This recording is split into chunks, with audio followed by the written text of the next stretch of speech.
কতদিন ক্রিকেট খেলেছি মানুষ আসলে এটা মনে রাখে না যে কি রেকর্ড করেছি এটাই মানুষ মনে রাখে। আমি যতবার ন্যাশনাল টিমে কামব্যাক করেছি আমি 100 করছি। অ্যাজ এ প্লেয়ার হিসেবে আমি তো একা ম্যাচ জিতাতে পারবো না, এটা সম্ভব না। সুযোগ পেয়েছি বিধায় কিন্তু করা সম্ভব হয়েছে, আদারওয়াইজ সুযোগ না পেলে তো করতাম না। এগ্রেসিভ ব্যাটিং করলাম, ওখান থেকে এসে আমাকে টেস্ট ব্যাটসম্যান বানাই দেওয়া হলো। আমি যখন ডোমেস্টিক ক্রিকেটে ইন্টারন্যাশনালে আসলাম তখন কিন্তু বাংলাদেশের 30 রানে 4 উইকেট থাকে না। আমি ডোমেস্টিক ক্রিকেটে কিন্তু অনেক রান করতাম, অনেক, এবং অনেক এগ্রেসিভ ব্যাটিং করতাম। জেমি সিরন যখন প্রথম আসে ও আমাকে সব থেকে বেশি অপমান করছে এবং আমাকে গালিগালাজ করছে। কেন? 30 সেকেন্ডে কেরিয়ার গন, 30 সেকেন্ডে কেরিয়ার বিল্ড আপ হয়ে যায়। বিল্ড আপ হয়ে যায়। একটা সময় আমাদের কেরিয়ারটা ছিল উপর আল্লাহর হাতে। ইমরুল কায়েস, সাকিব আল হাসান আপনাকে ইমরুল ব্রো বলে ডাকে। আমরা দেখেছি যে অনেকেই তো অনেককে ব্রো বলতে পারে, কিন্তু সোশ্যাল প্ল্যাটফর্মে আমরা দেখেছি অনেকে আপনাকে মজা করে ইমরুল ব্রো বলে, অনেক পেজও আছে। এগুলো কেন বা দেখেছেন কখনো? আমি এখন আসলে কখনোই এগুলা ফলো করি না বা করিও নাই, বাট সাকিব স্টিল আমাকে এখনও ব্রো বলে, আমি ওকে ব্রো বলি। দ্যাট মিনস এই না যে সে আমাকে ট্রল করছে বা আমাকে সে করছে। ভালো লাগে, একটা গুড রিলেশন, দ্যাটস ইট, এর বেশি আর কিছু না। বাট আমরা তো অনেকে আমরা নিজেরাও বলি সম্পর্কের খাতিরে বা মজা করে, কিন্তু দর্শকরা এটা স্ট্যাবলিশ করলো কেন, বা এটার কি পেছনে রিজনটা জানেন? বা অনেক পেজও আছে বলে যে ইমরুল কায়েস মানেই সমীকরণ। ওই সময় হয়তো বা ব্রো ট্রেন্ডটা চালু হয়েছিল, চলছিল। ওই সময় হয়তো বা আমি ভালো খেলছিলাম না, যার জন্য হয়তো বা আমার উপরে এটা দিয়ে দিয়েছে যে ব্রো। অনেকে এখন দেখি যে অনেকে লর্ড বানাই দেয় বিভিন্ন রকমভাবে, মানে নাম। এখন দেখেন যে সোশ্যাল মিডিয়াতে প্লেয়ারদেরকে ছোট করার জন্য যা করার জন্য কথা বলে। তো ওই সময় হয়তো বা আমাকে এটা নিয়েই বলতেছিল, আমি যেটা দেখেছি। বাট আমি আসলেই পার্সোনালি আমি বলি, আমি ওই সময় এতটা বদারও করি নাই, আমি ফলো করি নাই। এই যে লর্ড অ্যাসোসিয়েশন নিয়ে আলোচনা হয়, নিশ্চয়ই সোশ্যাল প্ল্যাটফর্মে ঘাটাঘাটি করলে, স্ক্রল করলে তো সামনে আসে। কখনো ইমরুল কায়েস, কখনো মিথুন, কখনো শান্তকেও রেখেছে অনেকে ক্যাপ্টেন হিসেবে, বা বাবুমাকে সাউথ আফ্রিকা অনেকে তাকে ক্যাপ্টেন হিসেবে রাখে। এগুলো দেখলে কি হাসি পায় না, কষ্ট লাগে, নাকি ইগনোরই করে যান? হাসি পাওয়ার কিছু নাই, এটা আসলে খারাপ লাগে। দেখেন, এই জন্যই খারাপ লাগে যে আপনি কাদেরকে নিয়ে কথাগুলো বলছেন, এটা এবং কে বলছে এই জিনিসটা তো বুঝতে হবে।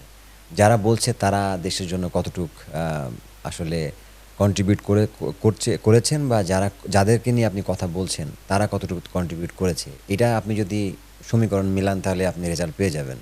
সো এক শ্রেণীর মানুষ থাকে যারা আসলে মানুষকে নিয়ে কথা বলবে, মানুষের ভালো নিয়েও কথা বলবে, খারাপ নিয়েও কথা বলবে। এখন আপনি যদি এটা নিয়ে আপনি চিন্তা করে থাকেন বা হতাশ হয়ে যান, তাহলে তো সামনের দিকে যাওয়া সম্ভব না। সো যারা আপনাকে নিয়ে খারাপ কথা বলবে, আপনি ভালো করলেও দেখবেন ওটা নিয়ে তারা নেগেটিভ চিন্তাভাবনা করার ওর ভিতরে খুঁজবে। আর খারাপ করলে তো ওটা নিয়েই তারা সারাক্ষণই মাতামাতি তাদের থাকবে। তা আমার কাছে যেটা মনে হয় যে এই জিনিসগুলো থেকে আমাদের বের হয়ে আসা উচিত, আমাদের যে কালচার। কারণ আপনি শুধু স্পোর্টসের ক্ষেত্রে না, আপনি যে কোনো ক্ষেত্রে যদি আপনি এগুলো থেকে না বের হন, ওই ওই মানে কালচার যদি ভালো কালচার না হয়, তাহলে আমার মনে হয় যে ওই জাতি বা ওই দেশ কখনো সামনের দিকে আগানো সম্ভব না। সো আপনি যদি আমাকে জিজ্ঞেস করেন, আমি দেখেন আমি অস্ট্রেলিয়াতে ওখানেও ক্রিকেট খেলি, ওখানে ভালো একটা প্রিমিয়ার ডিভিশন খেলছি, ওখানে অস্ট্রেলিয়ান প্লেয়ারদের সাথেও আমার টুকটাক কথাবার্তা হয়, ওদের সোশ্যাল মিডিয়া আমি ফলো করি। বাট যেটা হয়, ওরা যে ক্রিটিসিজমগুলো করে খুব পজিটিভ ওয়েতে করে, বা গঠনমূলক? গঠনমূলক করে, যে আপনি রান করছেন না কেন, আপনার প্রবলেমটা কোথায়, এগুলো নিয়ে আপনি কথা বলে। যে বাট আপনি আপনার কয়টা ফোন আছে, বা আপনি আহ, কখন ঘুমান, বা আপনি কি কোথায় খান, যাচ্ছেন, কি ডায়েট কেমন? খাচ্ছেন, আপনার ফ্যামিলি কি করছে, এগুলো নিয়ে তাদের এত মাথা ব্যথা নেই। কারণ দিন শেষে তারা চিন্তা করে এটা প্রফেশনাল জায়গা, একটা প্লেয়ার খেলার শেষে কি করছে না করছে সেটা আপ টু তার ব্যাপার। একটা প্রশ্ন চলে আসে, ব্যাটারদের পারফরমেন্স বা বোলারদের পারফরমেন্স আপ অ্যান্ড ডাউন হবেই, কিন্তু এই যে সোশ্যাল প্ল্যাটফর্ম, বাংলাদেশের সোশ্যাল প্ল্যাটফর্মে যে একটা বাজে ইম্প্যাক্ট আছে, এর কারণে অ্যাকচুয়াল খেলাটাও কি ক্রিকেটারদের খেলতে কষ্ট হয়ে যায় বা সমস্যা হয়ে যায়? 100%। কারণ আপনি যতই ফলো না করেন, বাট দিন শেষে কিন্তু আমরা হিউম্যান, আমাদের কানে আসে অনেক কথা, আসে বন্ধু বান্ধব বলেন বা ফ্যামিলি মানুষজন হয়তো বা এগুলো থেকে হতাশ থাকে, তারা হয়তো বা ফলো করে। আপনি তো সবাইকে স্টপ করাতে পারবেন না, আপনি নিজেই স্টপ হচ্ছেন, বা দেখা যাচ্ছে আপনার ফ্যামিলি আর একটা মেম্বার সে ফলো করছে, এটা নিয়ে তার হয়তো বা হতাশা থাকতেছে। তো আমার মনে হয় যে এগুলা অবভিয়াসলি খেলাতে অনেক বড় মানে প্রভাব ফেলে। এটা যারা বলবে যে না আমার প্রভাব পড়ে না, আমার মনে হয় যে মানে উনি ডিফারেন্ট মানুষ। সো না পড়ার কিছু নাই। বাংলাদেশকে বলা হয় ক্রিকেট ক্রেজি নেশন। ক্রিকেটারদের জন্য, আসলে ক্রিকেট দলের জন্য ভক্তদের অনেক অনেক সমর্থন আছে, স্টেডিয়াম ভরে যায়, সোশ্যাল প্ল্যাটফর্মে একটা জয় পেলে তারা ওভার অ্যাচিভমেন্ট বা ওভার সেলিব্রেশন করে। কিন্তু আবার এই যে খারাপ খেললে বা খারাপ সময় তারা যেভাবে বাজেভাবে ট্রল করে, এতে করে আসলে তাদেরকে আপনি কি মেসেজ দিবেন? ভক্তদের একটা বড় ভক্ত গোষ্ঠী আছে আমাদের, তাদেরকে আপনি কি মেসেজ দিবেন? দেখুন, অবভিয়াসলি তাদেরও একটা ইমোশনাল ব্যাপার থাকে, যে বাংলাদেশ যখন হেরে যায় তখন তাদের খারাপ লাগাটা এটা আমাদের বুঝতে হবে এবং আমাদের খারাপ লাগাটা তাদেরও বুঝতে হবে। কারণ একটা ছেলে যখন দেখেন খারাপ খেলে তার থেকে মনে হয় মন মেন্টালিটি ডাউন আর কারো থাকে না। কারণ সে রাত দিন পরিশ্রম করে যখন সাকসেস না হতে পারে, তার ফ্যামিলির মানুষ এবং সে নিজেও অনেক ডাউন থাকে। তো এই জায়গাতে যদি আপনি তাকে নিয়ে আরও বেশি কথা বলেন, দ্যাট মিনস সে আরও ডাউন হচ্ছে। তো আমার মনে হয় যে এই জায়গাগুলো আমাদের একটু বোঝা উচিত যে আমরা কাকে নিয়ে কথা বলছি। যে আমাদের বাংলাদেশের একটা ন্যাশনাল ক্রিকেটার মানে কিন্তু একটা অ্যাসেট। আপনি ওভারনাইট কিন্তু এটা হতে পারে না একটা প্লেয়ার। তাকে অনেক প্রতিকূলতা পেরিয়ে আসতে হয়, চ্যালেঞ্জ মোকাবেলা করে ন্যাশনাল টিমে ঢুকতে হয়। এই জায়গাতে আসার পরে যখন আপনি একে নিয়ে আপনি ছোট করবেন, দ্যাট মিনস আপনি আপনার নেশনকে ছোট করছেন। ইমরুল কায়েস ১৩১টা আন্তর্জাতিক ম্যাচ খেলেছে বাংলাদেশের হয়ে ৩ ফরম্যাট মিলিয়ে। আপনি ১৩১ বার দেশকে রিপ্রেজেন্ট করেছেন। সেই ১৩১টা ম্যাচের মধ্যে অনেক সেঞ্চুরি আছে, 50 আছে আপনার। কিন্তু ২০১৮-তে একটা বড় অ্যাচিভমেন্ট আপনার আছে। বাংলাদেশের কোনো ব্যাটারের সেই অ্যাচিভমেন্ট নেই যে ৩ ম্যাচের ওডিআই সিরিজে বিশ্বের চতুর্থ আছেন, সে সময় সেকেন্ড ছিলেন, বাবর আজম বেশি ছিল। ৩৪৯ রান করেছেন আপনি জিম্বাবুয়ের বিপক্ষে ৩ ওডিআইতে। ওইটা তো এখনও আসলে বাংলাদেশি ব্যাটারদের মধ্যে সেরা। এই যে আপনার এইটা সিগনিফিকেন্ট লাগে কিনা, বা এখনও যখন জানেন শুনেন তখন কেমন লাগে?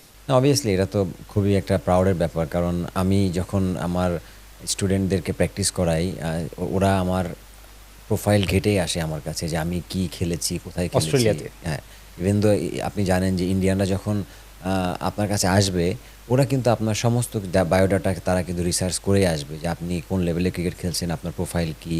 তো তারা যখন দেখে, এসে জিজ্ঞেস করে, ভালোই লাগে আসলে। তারা ইভেন দো পাকিস্তানিরাও আমার কাছে যারা প্র্যাকটিস করতে আসে তারাও বলে। তো রেকর্ডটার কারণে হয়তো বা আমার কাজটা এখন অনেক সহজ হয়। যদি রেকর্ডটা না থাকতো হয়তো বা অনেক ক্ষেত্রে অনেক কিছু মানুষ মনে রাখতো না, বা আহ, অনেক কতদিন ক্রিকেট খেলেছি মানুষ আসলে এটা মনে রাখে না যে কি রেকর্ড করেছে, এটাই মানুষ মনে রাখে। ৩৪৯ রান ৩ ম্যাচে ২০১৮ সালে জিম্বাবুয়ের বিপক্ষে। ঠিক পরের মাসে ওয়েস্ট ইন্ডিজ আসলো, আপনি প্রথম দুটো ওয়ানডে সুযোগ পেলেন, ভালো সময় যায়নি। এরপর আর বাংলাদেশের হয়ে কখনো খেলাই হয়নি। অথচ ঠিক ৩ নম্বর ম্যাচেই আপনার সেঞ্চুরি ছিল, বা ভালো আগের সিরিজে ভালো পারফরমেন্স ছিল। পরের দুটো ম্যাচে দেখেই আপনাকে একদম ছুঁড়ে ফেলে দেওয়া হলো। এটা রিজন আমি এখনো জানি না আসলে, সত্যি কথা। আমাকে কেউ কখনো বলেও নাই, ক্লিয়ারও করে নাই। আমার মনে আছে যে আমাকে আম, আমি যখন থার্ড ওয়ানডে খেলার শেষে আমি যখন ম্যান অফ দ্য সিরিজের ট্রফি নিচ্ছিলাম, জিম্বাবুয়ের বিপক্ষে। মাশরাফি ভাই আমার ঘাড়ে হাত রেখে উনি আমাকে বলছিল যে তুই ওয়ার্ল্ড কাপে যাচ্ছিস, ২০১৯-এর ওয়ার্ল্ড কাপ। ওয়ার্ল্ড কাপে যাচ্ছিস এবং তুই তামিমের সাথে ওপেন করবি। I was very much happy ছিলাম ওই সময় এবং কনফিডেন্ট ছিলাম ব্যাটিংয়ে। সো ওনার কথাতে, ওনার আশ্বাসে, এরপরে আসলে কি হলো না হলো আমি কিছুই জানলাম না, কিছুই বুঝলাম না। এরপরে যখন ওয়েস্ট ইন্ডিজের সাথে সিরিজ 2 ম্যাচ খেললাম, লিটারালি আমার আসলে ওই সময় আমি নিজেও জানি আমি টিমে নাই। তো যখন টিমে আমি অ্যানাউন্স হয়েছে, ইভেন ফার্স্ট ম্যাচের আগেও আমি যখন জিজ্ঞেস করি যে আমার ব্যাটিং অর্ডার কত, আমি খেলবো কি খেলবো না, আই ওয়াজ ডাউট। মানে আমাকে এভাবে মেসেজটা দেওয়া হয়েছিল। ইভেন দো যখন ম্যাচ খেলতেছি সকালে এসে শুনলাম, ব্যাটিংয়ে যাওয়ার আগেও আমি জিজ্ঞেস করেছিলাম ম্যানেজমেন্টকে আমার ব্যাটিং অর্ডার কত। টসের পরে ডিসিশন হবে। সো টসের পরে আমাকে বলা হচ্ছে নাম্বার 3-তে ব্যাটিং। সো এটা 2 দিনই একই রকম ঘটনা ঘটেছে আমার ক্ষেত্রে। তো এখন আমি তখন বুঝি আসলে যে গেমটা কোন জায়গা থেকে খেলা হয়েছিল বা কেন খেলেছিল। কোত্থেকে হয়েছে?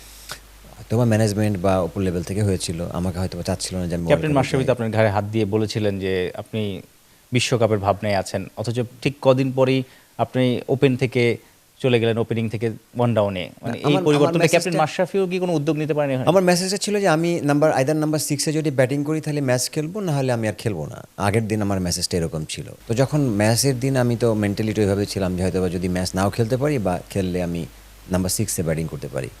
তো যখন সকালে আসলাম, টস হলো, তারপরে শুনলাম নাম্বার 3, বিকজ সাকিব তখন ব্যাক করেছিল, তামিম ব্যাক করেছিল, আগের সিরিজে তারা ছিল না।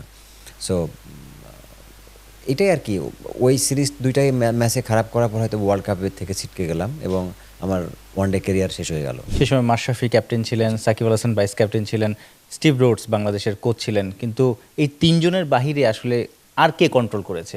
মনে হয়েছে যে ইমরুল কায়েস তো আসলে যেই পারফরমেন্স করেছে 6 মাস 9 মাস তো আসলে ম্যাচ না পেলেও দলের সঙ্গে থাকার কথা। 100%। এটাও তো আমারও প্রশ্ন এটা ছিল যে আমি কি এমন কি কাজ করলাম বা মানে কারোর সাথে কি এরকম কোনো মানে বাজে বিহেভ বলেন, আমি কখনো আমার ক্যারিয়ারে আমি কখনো কারোর সাথে এরকম কোনো দ্বন্দ্ব বলেন বা পলিটিক্স কোনো দিকেই আমি ছিলাম না। আমার আমার জগৎটাই ছিল যে আমি ক্রিকেট খেলবো মাঠে এবং বা আমার ফ্যামিলি, দ্যাটস ইট। এর বাইরে আসলে আর কোনো কিছু চিন্তা করতাম না।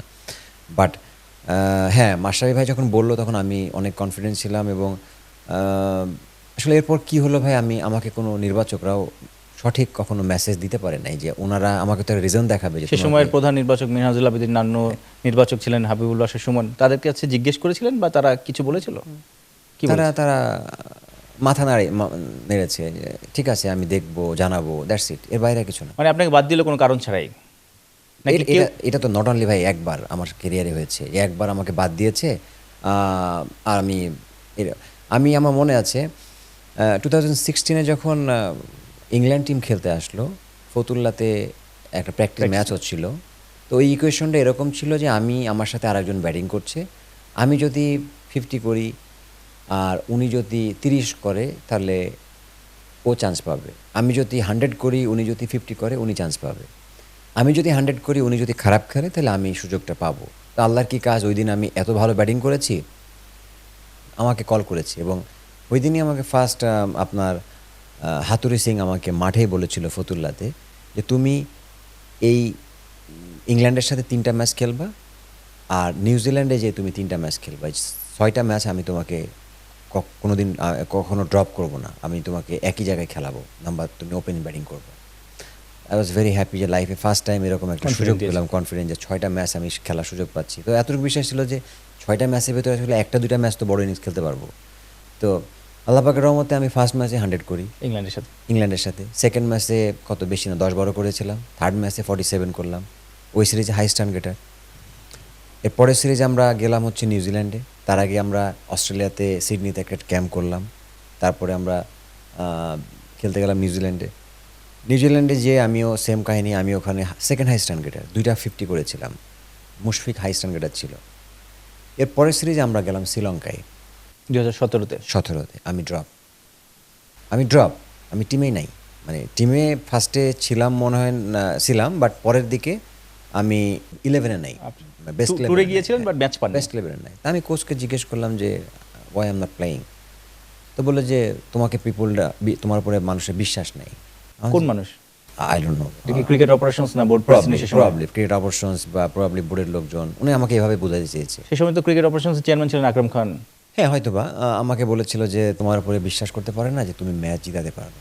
তো আমি ওকে বললাম কোচ দেখো, অ্যাজ এ প্লেয়ার হিসেবে আমি তো একা ম্যাচ জিতাতে পারবো না, এটা সম্ভব না, এটা একটা টিম গেম, আমি আমার ইন্ডিভিজুয়াল পারফরমেন্স করতে পারি। হ্যাঁ একটা সিচুয়েশন আসবে যে সময় হয়তো বা আমি খেলাটারে টেনে নিয়ে যেয়ে আমি ফিনিশ করতে পারবো, দ্যাট মিনস আমার দ্বারা একা সম্ভব না, আমার সাথে আর সাপোর্টিং লাগবে।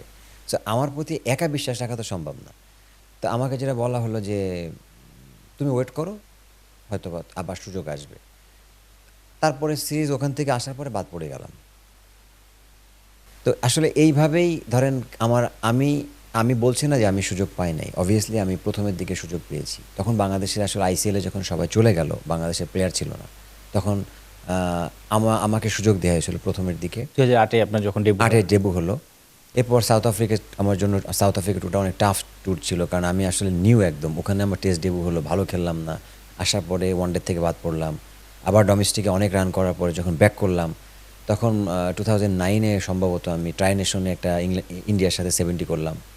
এরপরে গেলাম আমি নিউজিল্যান্ডে, আমার ফার্স্ট 100 যেটা আমি করলাম 2010-এ। 10-এ। হ্যাঁ ওটা আমি বলছি যে 2009-এ আমি ব্যাক করলাম ন্যাশনাল টিমে, আবার ওয়ানডে সিরিজে লাস্টের দিকে 70 করে আমি নিউজিল্যান্ডে গিয়ে ক্রাশ টাসে 100 করলাম। এটা আমার শুরু হলো আর কি, তখন ন্যাশনাল টিমে প্রত্যাবর্তন। আবার এরপর থেকে তো দেখছেন যে হয় টেস্ট টিম থেকে বাদ, নয় ওয়ানডে টিম থেকে বাদ, আপ অ্যান্ড ডাউন আমার ভিতরে অন অফ ছিল। বাট কিছু কিছু দিন কিছু কিছু সিরিজে আমাকে বাদ এমনভাবে দেওয়া হয়েছিল যেটা রিজন আমি নিজেও জানি না। আমার স্টিল এখনও মনে আছে যে আমার এই দিনটা আমার খুব খারাপ লেগেছিল।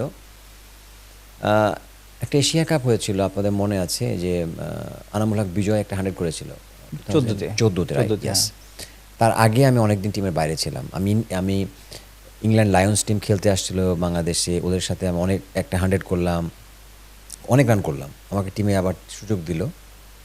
তো এশিয়া কাপে ফার্স্ট ম্যাচে আমাকে সুযোগ দেওয়া হলো, তা আমি করলাম 67 পাকিস্তানের সাথে। 67 করার পরে আমার এমন অবস্থা ছিল, শারীরিক কন্ডিশন, যে আমার পায়ে একটা পেশিতে টান লাগার পরে আমি মনে হচ্ছিল যে খেলতে পারবো না।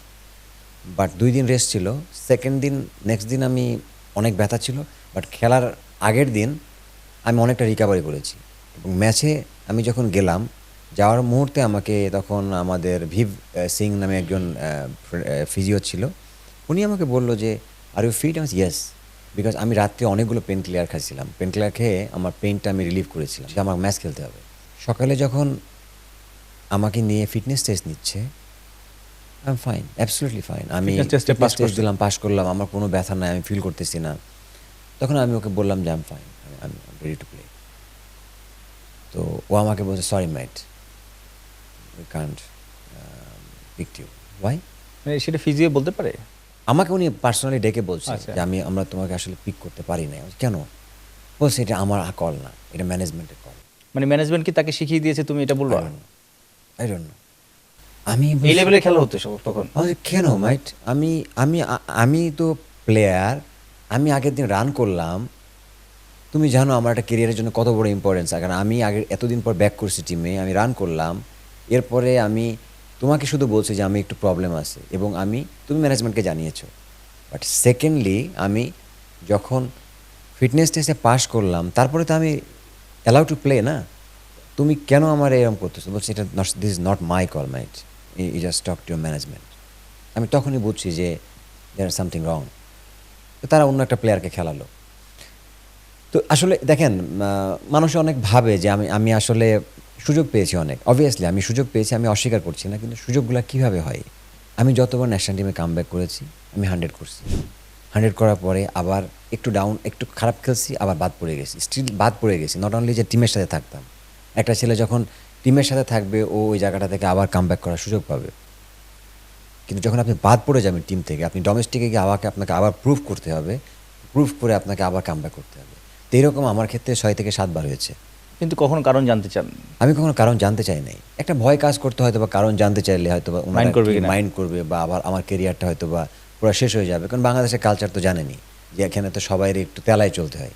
তো আমি যেহেতু ওই স্কিল আমার ভিতরে ছিল না, সো আমি রেসপেক্ট দিই। তার মানে আপনার কাছ থেকে কেউ জি হুজুর আশা করেছিল? অবভিয়াসলি না, এরা তো চায় এটাই ভাই।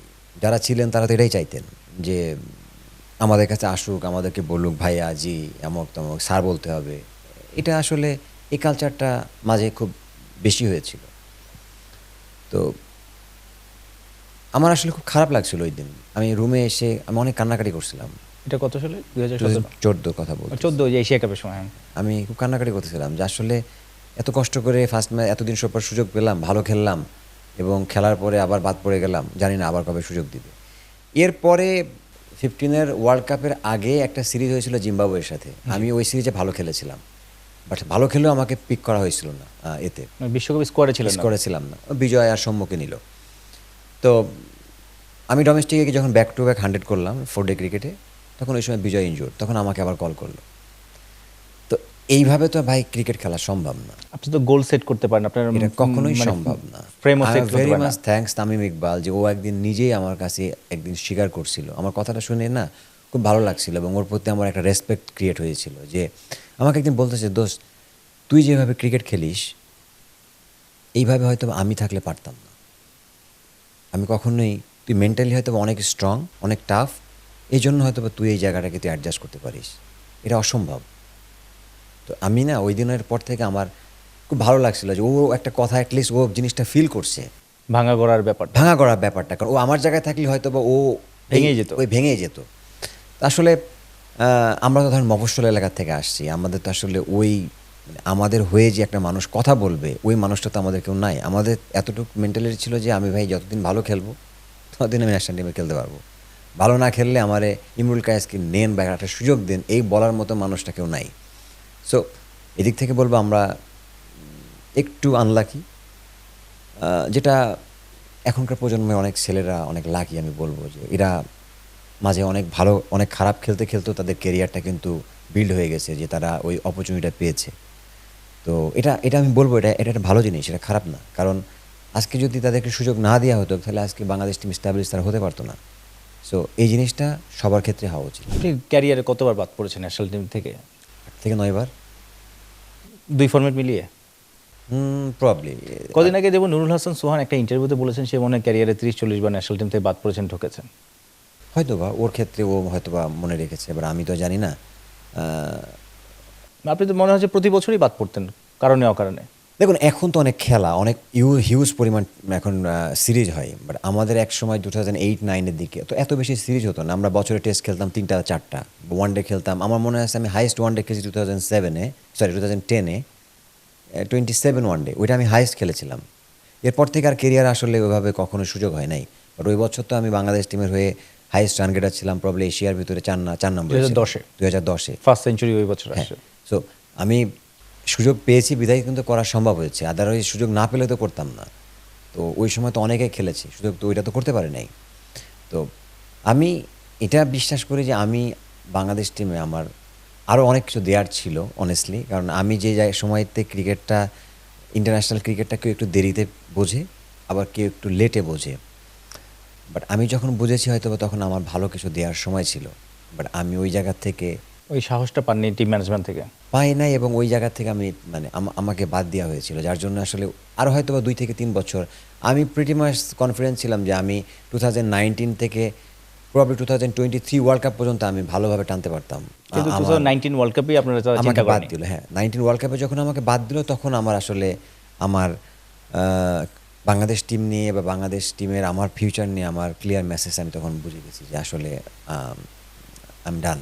এখানে কিন্তু একটা প্রশ্ন চলে আসে যে মাশরাফি সে সময় টানা অনেক বছর ধরে ক্যাপ্টেন্সি করছেন, সাকিব আপনার বন্ধু, তারাই তো আসলে কন্ট্রোল করতো টিমটা, তারা সে সময় স্ট্যাবলিশ ক্যাপ্টেন, ভাইস ক্যাপ্টেন, তারা কি ইমরুল কায়েসের হয়ে কথা বলতে পারতো না? সাকিব একদিন আমাকে পার্সোনালি ডেকে বলছিল যে আমি বিলিভ করি স্ট্রংলি যে তুই ওয়ানডে ক্রিকেটে স্টিল ডিজার্ভ করিস এবং ভালোভাবে ডিজার্ভ করিস। সেটা আপনাকে বললে হবে, সে টিম ম্যানেজারের সাথে তো বলতে এটা পারতো। আমি তাকে বলেছিলাম যে তুই তাহলে কেন বলিস না, তুই তুই আমাকে কথাটা বলতেছিস, তো আমাকে বলতেছি এতটুকু বলছে, দেখ এটা বাংলাদেশ, এটা তোদের কাছে যতটুকু মনে হচ্ছে যে ইজি, এতটুকু ইজি কিন্তু না। হ্যাঁ, এবং ইভেন দো ও যখন আমাকে টেস্ট টিম থেকে বাদ দিল তখন আমাকে ও রুমে ডাকছিল, ও রুমে সে সময় সাকিব আল হাসান ক্যাপ্টেন ছিল। ক্যাপ্টেন ছিল, টেস্ট ক্যাপ্টেন। ও আমাকে ডেকে বললো যে বস, যে বসলাম, তো বলছে যে তোকে আমি নেক্সট টেস্টে নিতে পারতেছি না, নেক্সট সিরিজে আমি তুই ড্রপ করতেছিস। তা আমি একটু খারাপ লাগতেছিল, আমি বললাম কেন? তো বলছে তুই ভালো খেলিস নাই। তখন আমিও রিয়েলাইজ করলাম যে না, আমি কয়েকটা ইনিংস ভালো খেলি নাই, I am not deserving that time. And আমি তখন বললাম দোষ, থ্যাংক ইউ সো মাচ, তুই যে আমাকে জানাইছিস, কারণ কি এই সৎ সাহসটা অনেকের ভিতরে ছিল না, একটা প্লেয়ারকে ডেকে যায় তুই আমি নিতে পারতেছি না। বাট আমাকে অ্যাট দ্য সেম টাইম সে এই কথাও বলেছিল তুই ভালো খেলিস নি। যে তুই যদি ডোমেস্টিক ক্রিকেটে ভালো খেলিস আমি তোকে আবার ডাকবো, but you should deserve one day cricket. আমি স্ট্রংলি বিলিভ করি, বুঝছেন? তখন আমি বললাম যে দোষ, আমাকে নিয়ে তোদের প্ল্যানটা কি আসলে আমাকে বলতো। তো বলে যে তোকে নিয়ে প্ল্যান হচ্ছে যে তুই ওয়ানডেতে তুই কন্টিনিউ, তোর অবশ্যই থাকা উচিত, এবং টেস্ট ক্রিকেটে তুই যেহেতু ভালো খেলিস না, আমরা নতুন একটা ছেলেকে সুযোগ দিব, ও যদি ভালো করে ফেলে তাহলে তোর জন্য একটু ডিফিকাল্ট, ভালো না করলে তোকে আবার আসতে হবে, তুই ডোমেস্টিকে রান কর। Clear message. আমি আমার নিজেকে ওইভাবে প্রিপেয়ার করার চেষ্টা করলাম, তাই না? আপনি এই সামান্য কথাটুকু যদি ধরেন একজন নির্বাচকের কাছ থেকে আসে, আমাকে ডেকে যদি বলে বস এক কাপ কফি খা আমার সাথে, যে তোরে নিয়ে আমাদের এই প্ল্যান, তাহলে তো ভাই আপনি এমনিতেই একটা প্লেয়ার ন্যাশনাল টিমে প্রেশারে থাকে। তো যখন একটা নির্বাচক বা একটা কোচ এসে আপনাকে বলবে, খুব পলাইটলি বলবে যে দেখো মন খারাপ করো না, বাট এটা একটা পার্ট অফ দ্য লাইফ, তুমি প্র্যাকটিস করতে থাকো, তোমার এই জায়গাতে তোমার মিস্টেক আছে, তুমি এটা ইমপ্রুভ করো, আই হোপ যে তুমি খুব শীঘ্রই কাম ব্যাক করবে। ভাই জাস্ট এতটুকু কথা যদি আপনি বলে, বিশ্বাস করেন একটা ছেলের অনেক বড় কনফিডেন্স চলে আসে এবং তার মানে আত্মা অনেক বড় হয়ে যায়। কারণ আপনি দেখেন আমি এখন অনেক ছেলেকে আমি বলবো, নাম ধরে বলতে পারবো, যারা আমার সিচুয়েশনে আছে, আমি যে টাইমটা ফেস করেছি। এখন আমি অনেকগুলো ছেলে আছে, শুনি দু একজন নাম। জাকির হাসান বলেন, জাকির আলী অনেক বলেন, তারপরে হচ্ছে নুরুল হাসান সোহানের কথা বললেন, ও বলেন, এরকম অনেকগুলো ছেলে আছে যারা আমার মতো সিচুয়েশন, মোসাদ্দেকের কথা বলেন, ঠিক আছে, they are very good cricketer, but তারা ওই জায়গায় স্ট্রাগল করতেছে। আপনি একটা দিন বসেন, ওদেরকে নিয়ে বসেন, ওদেরকে ক্লিয়ার একটা মেসেজ দিয়ে দেন যে ভাই তোদের নিয়ে আমার এই প্ল্যান, বা একটা গোল সেট করে একটা দেওয়া। গোল সেট করে দিন যে নেক্সট তোমাকে আমি 2টা বছর টাইম দিলাম, তুমি 2টা বছরের ভিতরে তুমি ডোমেস্টিক ক্রিকেটে এত রান করো, বা চেষ্টা করো ভালো খেলা, টপ 5-এ থাকা বা টপ 3-তে থাকা, বা হাইয়েস্ট উইকেট টেকার হও, বা টপ 5-এ থাকো। কারণ একটা ছেলে যখন ন্যাশনাল টিমে একবার প্রুভ করে আসে, তার মানে তার এই না যে তাকে আপনার হাইয়েস্ট উইকেট টেকার হয়েই তাকে আসতে হবে। This is absolutely wrong. সে কতটা ছন্দে আছে সেটা সে কতটুকু ছন্দে আছে, এটা একটা নির্বাচকের কাজ, তাই না? আপনি হাইয়েস্ট উইকেট টেকার হয়ে আসা মানে কি, ওদের ডিজার্ভ এমনি করবে, তাই না? তাহলে আপনি কি করতেছেন, আপনি যেটা করতেছেন যে আপনি ওই ছেলেগুলোকে আরও মোরালি ডাউন করে দিচ্ছেন, মেন্টালি তারা অনেক ডাউন। তো এই ছেলেগুলো যদি মনে করেন আপনি তাদেরকে নিয়ে সুন্দরভাবে বসেন, তাদেরকে একটু মেন্টালি মাথায় হাত বোলায় কথা বলেন, এদিকে অনেক টাকা লাগে, এটা কি আপনার অনেক টাইম ব্যয় হয়? আপনি আমার বলেন তো, আপনার কাজটা কি? আপনার কাজটা তো ওই ছেলেগুলোকে পারফরমেন্সটা বুস্ট আপ করা, এই জন্য তো বোর্ড আপনাকে পে করতেছে, তাই না? তাহলে আপনার যদি কাজ এটাই না হয়, তাহলে আপনি কি শুধু ওই খেলা দেখে, টিভিতে খেলা দেখে প্লেয়ার সিলেকশন করবেন, এটাই কি আপনার কাজ? আমাদের জন্য, আমাদের আমাদের আমাদের টাইমে বহুত ক্রিকেটার ভাই এই একটা কারণে নষ্ট হয়ে গেছে, এই একটা কারণে না পাইছে কোচের সাপোর্ট। এখন কোচ তো বিদেশি একটা মানুষ, সে তো এসে তার মতো করে সে ডমিনেট করতে চাবে, কিন্তু যে ছেলেরা ডোমেস্টিকে হাজার হাজার রান করছে, এই মানুষগুলোর তো কে চেনে? সিলেক্টররা চেনে, বোর্ডের লোকজন জানে। আপনি যদি তাকে ব্যাক না করেন, উনি তো এসে বাদ দিয়েই দিবে। ও তো জানবে না who is this, who is the Tushar Imran, who is Naim Islam, who is Imrul Kayes, who is Bela, তাই না?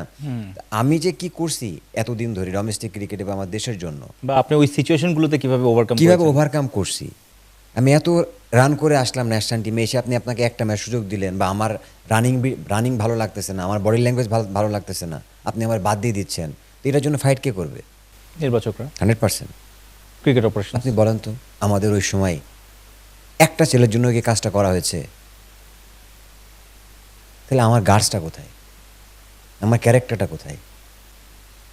আপনি যে এতগুলো ছেলের কেরিয়ার নিয়ে আপনারা খেললেন, এটার দায়ভার কে নেবে? আপনার কি মনে হয় যে সে সময় আপনি মানে বঞ্চিত, 2016 থেকে যদি আমি 19 ধরি, শেষে আপনার ক্যারিয়ারে 3-4 বছর অনেক জায়গায় আপনি ডিজার্ভ করেন কিন্তু বঞ্চিত হয়েছেন, সে সময় কি আসলে নির্বাচকদেরও অতটা ক্ষমতা ছিল কিনা?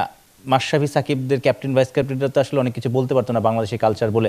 আপনার কি মনে হয় যে নাজমুল হাসান পাপন, যে সাবেক সভাপতি, তারা আসলে অনেক বেশি ডমিনেট করতো, যে কারণে আসলে এই প্রবলেমগুলো ক্রিয়েট হতো? Both, all of. আপনি দেখেন ভাই, একটা কথা বলি আমি যখন ডোমেস্টিক থেকে, আমি যখন ইন্টারন্যাশনাল আমার ডেবু হলো, তার আগে আমি ডোমেস্টিক ক্রিকেট কিন্তু অনেক রান করতাম, অনেক, এবং অনেক এগ্রেসিভ ব্যাটিং করতাম। আমি যখন ডোমেস্টিক ক্রিকেটে ইন্টারন্যাশনালে আসলাম, তখন কিন্তু বাংলাদেশের 30 রানে 4 উইকেট থাকে না, হ্যাঁ? তারপর আইসিএল আবার প্লেয়ার চলে গেল, তো আমাকে কোচ একটা রোল দিল, জেমি সিডন্স। কি দিল জানেন? এই জিনিসটা অনেকে জানে না, যে তুমি যদি ন্যাশনাল টিমে খেলতে চাও, ও আমাকে একদিন ডাকলো, ডেকে আমার বলতে যে তুমি যদি ন্যাশনাল টিমে খেলতে চাও আমার কথা শুনতে হবে। আমি যে হ্যাঁ বলো কোচ। তখন তো ধরেন আমরা ভাঙা ভাঙা ইংলিশ বলতে পারি, ইংলিশ বুঝি আর কি। তো কী করতে হবে? বলে তোমাকে আমার মতো করে খেলতে হবে। কিভাবে? তুমি উইকেটে স্টে করবা, তুমি ওয়ান খেলবা, সিঙ্গেল খেলবা, ওই সাইড থেকে তামিম অ্যাটাক করবে। আপনি বোঝেন, আমি আমার কেরিয়ারটার মানে মানে খেলার পুরো ক্যারেক্টারটাই আমাকে চেঞ্জ করতে সহজাত হচ্ছে। ব্যাটিংটাই নষ্ট। আমি এগ্রেসিভ ব্যাটিং করলাম, ওখান থেকে এসে আমাকে টেস্ট ব্যাটসম্যান বানাই দেওয়া হলো, ইভেন দো লিটারালি আমাকে ওখান থেকে টেস্টেই খেলানো শুরু করলো। আমি আমার খেলাই চেঞ্জ হয়ে গেল। তারপরে যখন দেখলাম যে না, এই ফর্মেটে থাকলে আমার আর ওয়ানডে খেলা হবে না, এরপর উনি চলে গেল। জেমি সিডন্সের সময় কিন্তু আমি অনেক ভালো খেলা শুরু করলাম লাস্টের দিকে। যখন উনি চলে গেল, তখন স্টুয়ার্ট ল আসলো। স্টুয়ার্ট ল এসে তার থিঙ্কিং ডিফারেন্ট, অ্যান্ড তার থিঙ্কিং কী, তামিমের মতো তোমার খেলতে হবে। ভাই আমি তো ওভারনাইট আর চেঞ্জ করতে পারবো না। আমি এতদিন ধরে খেলছি, আমি আগের 4-5টা বছর আমি যেভাবে খেলছি, আমাকে তো ওই রাতারাতি আমি আর সম্ভব না। আমাকে তো আবার এটা ডোমেস্টিকে খেলে আবার চেঞ্জ করতে হবে। তখন আমি জিম্বাবুয়ে সিরিজে গেলাম। জিম্বাবুয়ে সিরিজে গিয়ে ওইটা আমি অ্যাপ্লাই করতে গেলাম, ও যেভাবে খেলতে চাই, ও চাই। সাকসেস হয় নাই, এসে বাদ পড়ে গেলাম, অনেক দিন বাদ পড়লাম। এরপর যখন টেস্টে আমি আবার ডাক পেলাম, টেস্টে তো ভালো খেলতেছিলাম ওই সময়। আমাকে হাতুড়ি সিং যখন আসলো, হাতুড়ি সিং আমাকে বলল যে তুমি যদি আমার আন্ডারে ওয়ানডে ক্রিকেট খেলতে চাও, সো তোমার স্ট্রাইক রেট ডেফিনেটলি 90+ রাখতে হবে, নাহলে আমি তোমার এগ্রেসিভ মেন্টালিটি থাকতে হবে। উনি তো ওনার জায়গাতে ঠিক আছে। তা আমি বললাম কোচ, আমি কীভাবে করব? I can't change my batting style over night, give me a solution, otherwise I can't do. বলছে যে তখন আমাকে প্র্যাকটিসে নিয়ে গেল, দিয়ে কিছু কিছু টেকনিক্যালি বা কিছু কিছু জিনিস আমাকে দেখালো, বা মেন্টাল কিছু আমাকে বলল যে এইভাবে তুমি মাইন্ডসেট করলে তুমি খেলবা।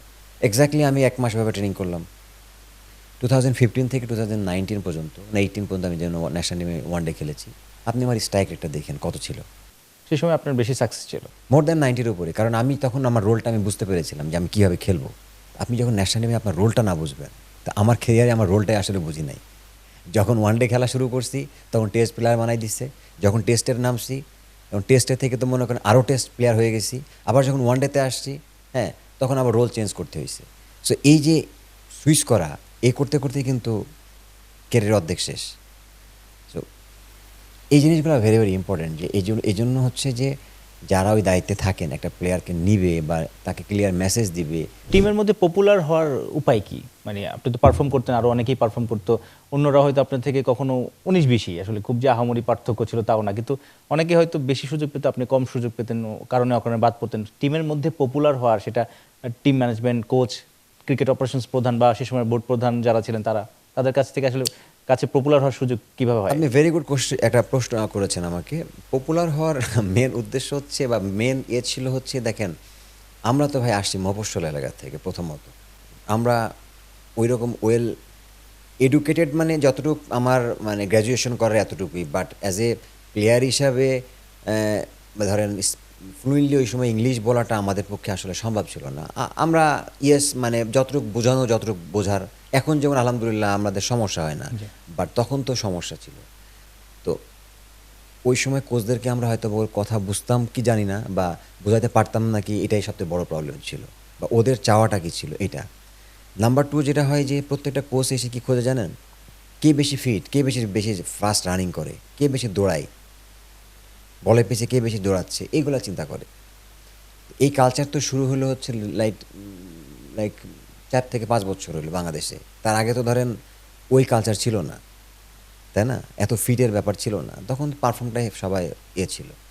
তা আমরা আসলে ওই কালচারের ভিতরে পড়ে গেছিলাম যে আসলে যখন কোচ আসে, কোচের চোখে মানে সুনজরে পড়াটা খুব ইম্পর্টেন্ট। তো আমি আসলে ওই অত বেশি কি বলে ফাস্ট রানিংও করতে পারতাম না, আবার এত বেশি ওদেরকে স্মার্টলি হ্যান্ডেল করতে পারতাম না, যার জন্য হয়তো বা কোনো কোচ আমাকে ওইভাবে লাইক করতো না। বাট আপনি যদি পারফরমেন্সের দিক দিয়ে দেখেন, জেমি সিলন যখন প্রথম আসে ও আমাকে সব থেকে বেশি অপমান করছে এবং আমাকে গালিগালাজ করছে। কেন? করছে ও ওই সময় চায় না নতুন কোনো প্লেয়ার, ওর একটা ছিল যে ও কোনো নতুন প্লেয়ার দেখতে পারতো না। বাট ওইরকম ব্যবহার করতে পারে কিনা? এটা তো ভাই আমাদের কালচার বাংলাদেশে। আপনি একটা কোচ যখন আসে ও তো ডমিনেট করতে চায়। আপনি হাতুরু সিং দেখেন, আপনি তার আগে হচ্ছে জেমি সিলন ছিল, তার আগে জেমি সিলন্সের আগে আমি জানি না, ডেভ ডেভ হোয়াইটমোর ছিল প্রবাবলি। তারপরে হচ্ছে যতগুলো কোচ আসছে কেউ না কেউ একটু ডমিনেটিং ভাব ছিল। ইভেন তো শুধুমাত্র স্টিভ রোডস মনে একটু ডিফারেন্ট মানুষ ছিল। কোচকে হ্যাপি করা তো ভাই সবার পক্ষে সম্ভব না। আপনি যদি দেখেন যে আমাদের রুবেল হোসেন, ওর কি বলার ছিল, আমাদের শফিউল ইসলাম ওই সময় কি বলার ছিল, ওদেরকে কিন্তু কোচরা তো পছন্দ করতো না, বিকজ ওরা তো আসলে ওইভাবে গ্রোন আপ হয় নাই যে কোচদের সাথে এইভাবে সুন্দরভাবে কথা বলতে হবে, ওদেরকে মেনটেন করে চলতে হবে। কথা বলছেন না? হ্যালো মেট এভাবে বলার যে হ্যাঁ, ভঙ্গিটা, আর ওদের সাথে কফি খেতে হবে, বাট ওই কালচারটা তো আসলে আমরাও জানতাম না, ওরাও জানতো না, বাট তারা তো পছন্দ করে। তো দিন শেষে আসলে আপনি যখন একটা কোচের সাথে খুব ফ্রেন্ডলি কথা বলবেন, ফ্লুয়েন্টলি বা ফ্রেন্ডলিভাবে হয়ে যাবেন, তার আপনার প্রতি নর্মালি তার একটা অন্যরকম ধারণা থাকবে। এক্স্যাক্টলি এটাই হচ্ছে। ওই যে প্রশ্নটা করছিলাম যে আসলে মাশরাফি সাকিবের কাছে আপনি আরো বেশি আপনার হয়ে কথা বলার আশা করেছিলেন কিনা, তারা আসলে দায়িত্ব নিতে পারতো কিনা? মাশরাফি ভাই আমাকে খুব আদর করতো, সত্যি কথা। আমি যখন ন্যাশনাল টিমে আসি 2008-এ, উনি আমাকে প্রচণ্ড আদর করতো। না, সেটা তো আলাদা পার্ট, কিন্তু আলাদা টিমে রাখার ক্ষেত্রে আপনি তো পারফর্ম করা প্লেয়ার। আদর করতো এবং আমারে খুব ভালোবাসতো। অ্যাজ এ এলাকার মানে আমরা যেহেতু আমি খুলনা একই বিভাগে। ডিভিশনে খেলি, উনি তখন থেকে এবং 11, কিন্তু এই জায়গাতে থেকে উনি ওনার থিঙ্কিং আমার প্রতি কী ছিল আমি আসলে বলতে পারবো না, সত্যি কথা। উনি 2019 ওয়ার্ল্ড কাপে যখন আমি ড্রপ পড়লাম, কেন পড়লাম, উনি ভালো অ্যান্সার দিতে পারবে। ওনাকে আপনি যদি কখনো দেখা হয়, প্রশ্নটা ওনাকে করেন, উনি হয়তো বেস্ট অ্যান্সার দিতে পারবে। আমি এটা বলতে পারবো না যে কেন উনি কথা আসলেই বলছে কিনা ম্যানেজমেন্টের সাথে, বা উনি কি চাইছে, এটা উনি ভালো বলতে পারবে। সে সময় তো নাজমুল হাসান পাপন সাবেক বোর্ড সভাপতি, সে সময় অনেক উনি অনেক কন্ট্রোল করতেন, অনেক কিছু খোঁজ খবর রাখতেন, আপনাদের খুব কাছের ছিলেন, আসলে অনেক কিছু তার করারও কথা না সেটা উনি করতেন। আপনি কি অপছন্দ করতেন কিনা? আহ, আসলে পাপন ভাই সরাসরি আমাকে অপছন্দ কখনোই করতো না, আমি যেটুকু জানি। কারণ আশেপাশে কিছু মানুষ ছিল তারা হয়তো বা কান ভারী করতো। কান ভারী করতো বা পছন্দ করতো না, কারণ তাদের পছন্দের মতো খেলতে পারি নাই বা পছন্দের মতো হইতে পারতাম না, যার জন্য হয়তো বা। মানে তাতে বোঝাই যাচ্ছে যে আসলে টিম ম্যানেজমেন্ট, ক্যাপ্টেন, কোচের সে থেকে নির্বাচকরা হয়তো অনেক জায়গায় হাত বাঁধা ছিল। তাহলে কি উপর থেকে আসলে বোর্ড ডিরেক্টরদের কাছ থেকে আসলে ওই সব ডিসিশনগুলো ক্ষেত্রে আসতো? সব ক্ষেত্রে যে বোর্ড ডিরেক্টর আপনাকে ডিসিশন দিবে তা না ভাই। আপনি দেখেন, আপনি যখন একটা ছেলেকে বাদ দিবেন, আপনাকে বাদ দিলে কি হচ্ছে, আপনি ন্যাশনাল টিম থেকে বাদ পড়তেছেন, এরপর আপনি কি করবেন? আপনি তাকে ডোমেস্টিকে। এ টিমে খেলাবেন বা এইচপিতে খেলাবেন, কোনো না কোনো জায়গাতে আপনাকে ইনক্লুড করবেন। এটা তো বোর্ড ডিরেক্টর বাদ দিবে না যে বলে হয় এখান থেকে বাদ দিয়ে দে। এর কাজটা কার? নির্বাচকদের। নির্বাচকদের। তো যখন একটা ছেলেকে বাদ দেয় ভাই, সব জায়গাতে বাদ দিয়ে দেয়। এটাই তো বিগেস্ট প্রবলেম। আপনি এই দোষ কাকে দিবেন? বোর্ড ডিরেক্টররা না খেলা দেখতেছে, একটা ছেলের খেলা ভালো লাগতেছে না মাঠের ভিতরে। একটা সময় আমাদের ক্যারিয়ারটা ছিল উপর আল্লাহর হাতে, সত্যি কথা। এটা কিন্তু মানে আপনি ভালো খেলতেছেন যে আপনি ওখানে ডিজার্ভ করবেন এটা না, কিন্তু উপর আল্লাহর হাতে। 30 সেকেন্ডে ক্যারিয়ার গন, 30 সেকেন্ডে ক্যারিয়ার বিল্ড আপ হয়ে যায়। বিল্ড আপ হয়ে যেত। কারণ আমি মানে আমাদের বক্সে যেসব কথাবার্তা আমি শুনেছি হয়তো বা একদিন দেখেওছি আমি। মানে প্রেসিডেন্ট বক্সের কথা বলছেন, হ্যাঁ। প্রেসিডেন্ট বক্সে নাকি অনেক ক্রিকেটার নিয়ে আজে বাজে কথাও হতো, আমরাও শুনেছি। 100%। এটা আমি নিজে দেখছি একদিন। এটা ওরা আপনি পরে পরে একদিন আমার সাথে পার্সোনালি শুনে নেন। বাট যেটা দেখে আমি শিখেছি যে এটা এটা আসলে কোনো মানে ক্রিকেটিং নেশন হইতে পারে না, কোনো কালচার হইতে পারে না। যে একটা ছেলে এখন ভালো করতেছে, গুড প্লেয়ার, বেস্ট প্লেয়ার, পরের ওভারে খারাপ করলে যে ও সব থেকে বাজে প্লেয়ার, এটা আমাদের দেশেই সম্ভব। এবং এটা প্রিভিয়াস দিনগুলোতে হয়েছে। এবং কেরিয়ারটা আমাদের ঠিক ওই কচুর পাতা পানি ছিল না, পানির মতো ঝুলতো, মানে পেন্ডুলামের মতো। হ্যাঁ পুরা। তো মানে এইটা প্রেসিডেন্ট বক্সে এটা নিয়ে আমরাও শুনেছি। আসলে পাপন ভাই বা সাবেক বোর্ড সভাপতি তিনিই বা অ্যালাউ করতেন কেন? মানে এটা তো ক্রিকেট কালচারটা আসলে কেন গড়ে ওঠেনি? ওনারা বলতে পারবে। এটা ওনাদের ওনাদের থিঙ্কিং ছিল, ওনারা কিভাবে আসলে টিম সিলেকশন করতেন বা আসলে পাপন ভাই কতটুকু করতেন এটাও আমি জানি না। বাট ওভারঅল আমি যেটুকু শুনেছি যে আশেপাশে যেগুলা কমেন্টস করতো, একটা মানুষের সাথে সারাদিন যদি আপনি তার কানের কাছে নেগেটিভ কথা বলতে থাকেন, আলটিমেটলি উনি তো ওইগুলা নিয়ে চিন্তা করবেই, বাধ্য হবে। সো এটাই হইতো। আপনার কি মানে এই জায়গাটায় কষ্ট লাগে যে সেই সাবেক যে বোর্ড প্রধান পাপন ভাই, তার সময় সাবেক অধিনায়ক বেশ কজন ছিলেন? আকরাম খান তো ক্রিকেট অপারেশনসে ছিলেন, নাইমুর রহমান দুর্জয় ছিলেন। তো তারা আসলে ক্রিকেটারদের হয়ে কাজ করতে পারেনি, আর তাদের কাছ থেকে আরো একটু ভালো রোল আপনারা আশা করেছেন কিনা? অবশ্যই আশা করেছি। নাইমুর রহমান দুর্জয় ছিলেন। ডেফিনেটলি আমি বাংলাদেশ ক্রিকেট আরও চেঞ্জ করা তাদের হাত দিয়ে হওয়া উচিত ছিল আমি মনে করি। যেটা আমরা 10 বছর পিছিয়ে গেছি ক্রিকেটটা। আমরা হয়তো বা ভাবছি যে আমরা অনেক ভালো ক্রিকেট খেলতেছি, আমরা অনেক ম্যাচ জিততেছি, আর লিটারেলি আসলে তা না। আপনি আজকে এখানে অস্ট্রেলিয়া টিম আছে, আমরা এখানে আছি, ওরাও এখানে যাচ্ছে, আপনি এই জায়গায় যাচ্ছেন। তো ওই জায়গাটাকে কমপ্লিট করতে গেলে বিরাট একটা গ্যাপ আছে। তো ওরা একটা সময় জিততো, আমরাও জিততেছি। তার মানে এই না যে ওদেরকে আমরা ধরে ফেলছি, কাছাকাছি গেছি। তো আমরা ওই জায়গায় যাওয়ার জন্য আমাদের যেগুলো দরকার ছিল আমাদের বাংলাদেশ ক্রিকেটে, ওই জিনিসগুলো আসলে ওনাদের কাছ থেকে পাই নাই, সত্যি কথা। ওনারা হয়তো বা আমার কথা শুনে হয়তো বা ওনাদের খারাপ লাগতে পারে, কিন্তু আসলে কথাটা ট্রু যে আমরা ওনাদের কাছ থেকে অনেক কিছু এক্সপেক্ট মানে করি। আকরাম খান, খালিদ মাহমুদ, সুজন, নাইমুর রহমান দুর্জয়, তারা সেই সুজন দায়িত্বটা ভাই নিতে পারলো না কেন? না, বেসিক্যালি সুজন ভাই ট্রাই করেছে, হয়তোবা সুজন ভাই ট্রাই করেছে। আমি সুজন ভাইকে আসলে ঢালাওভাবে দোষ দিব না, কারণ সুজন ভাইয়ের সাথে কিন্তু আমার দেখা হলে অনেক কথা হয়, উনিও আমাকে অনেক কথা বলে। এই একটা মানুষ যে প্লেয়ারদের কথা শুনে এবং প্লেয়ারদের কথা ফিল করে, বুঝছেন। কিন্তু বাকি যাদের কথা বললেন, আমি জানি না ওনারা যে জায়গায় ছিলেন বা যে পদে ছিলেন ওই জায়গা থেকে কিন্তু ওনারা চাইলে ভাই ওনাদেরকেই বাংলাদেশের মানুষ অন্য লেভেলে রেসপেক্ট করে বা করতো, কথা বলছেন। তো ওনাদের একটা একটা কমেন্টস ক্রিকেট বোর্ডে অনেক কিছু চেঞ্জ হওয়ার কথা ছিল, কিন্তু বাংলাদেশ ক্রিকেটে কিন্তু অনেক কিছু চেঞ্জ হওয়ার কথা ছিল, কিন্তু যেটা হয় নাই।